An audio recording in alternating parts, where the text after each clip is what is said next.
Good evening, everyone. In this video, we are going to talk about the Jumper project, what the idea behind it is, and what you can gain from thinking long-term before starting a new account. Having played Infinity Kingdom for almost a year now, the game has started to slow down quite a bit.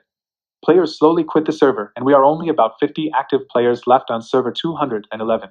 I have a farm account currently ranked 50, so that gives you a pretty good idea of the inactivity on the server.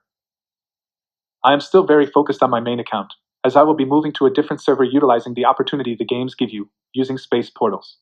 You can collect space portals freely through the Alliance store, events here and then, and also slowly acquire through the Golden Path.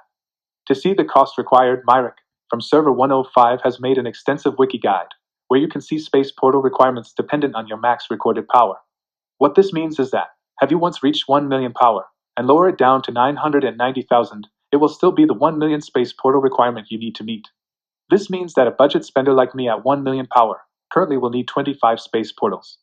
This is quite a lot, which in 9 months of game time is just about what I have managed to gather without purchasing any. As you can see, we are only just getting our alliance to level 9, enabling the purchasing of space portals through the Alliance store.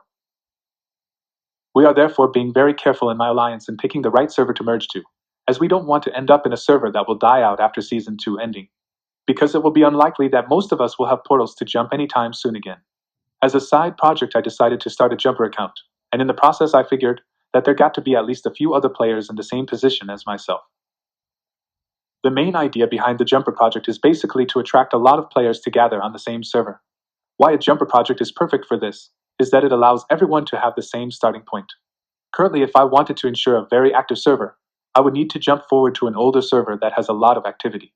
However, this would set me back from being the third strongest on my server, to probably somewhere in the top 50s only.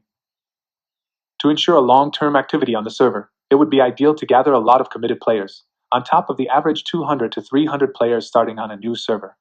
This will help make the server seemingly more attractive and help lower the initial quit rate among new players on the server.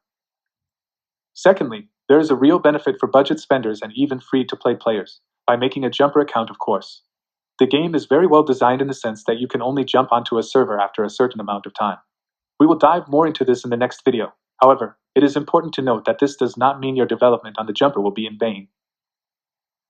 A Jumper account gives you time to design your main march without having to waste resources into the wrong dragon or waste crystals into Tower of Knowledge skills. If you are new to the game, it is highly recommended you start an account aside of your Jumper to get an idea of the mechanics of the game. Also, you might fall in love with a certain immortal element, and knowing the different immortals will help you pick the right for your Jumper's main march. One great benefit of jumping is that it allows you to unlock certain paid immortals in advance, like Merlin, Attila, Alexander, El Cid, or Saladin, and through the numerous days of refreshing the market, you will be able to freely get these quite well developed.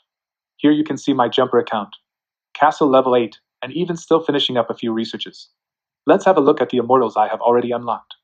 As you can see, then with 3 weeks of gameplay I have already gathered quite a few shards for Alexander and Merlin. Moreover, I have been lucky with my pulls from Hall of Immortals. So I already have Hannibal, who I intend to use for my main march with Alexander. Ideally, I should have already spent to VIP 5 to unlock Zenobia and start collecting her in the market. But given that I am probably going to develop this for another 4 months, then I am not rushing any purchases, as I am still figuring out if I want to go hybrid or try something new, utilizing the new patch update where we more easily can develop the Wind Dragon.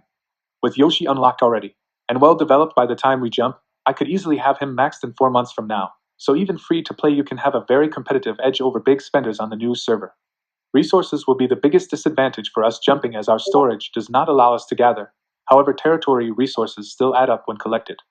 A great advantage is to somehow get allowed to stay in an active alliance on the server and utilize the territory resources. So as long as you stay under the radar and avoid raids during kill events, you will be able to accumulate a lot.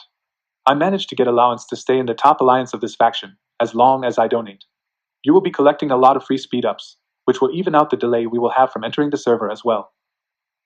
So, overall, it is definitely worthwhile joining along on the Jumper project if you, like myself, like to gain all the competitive advantages you can.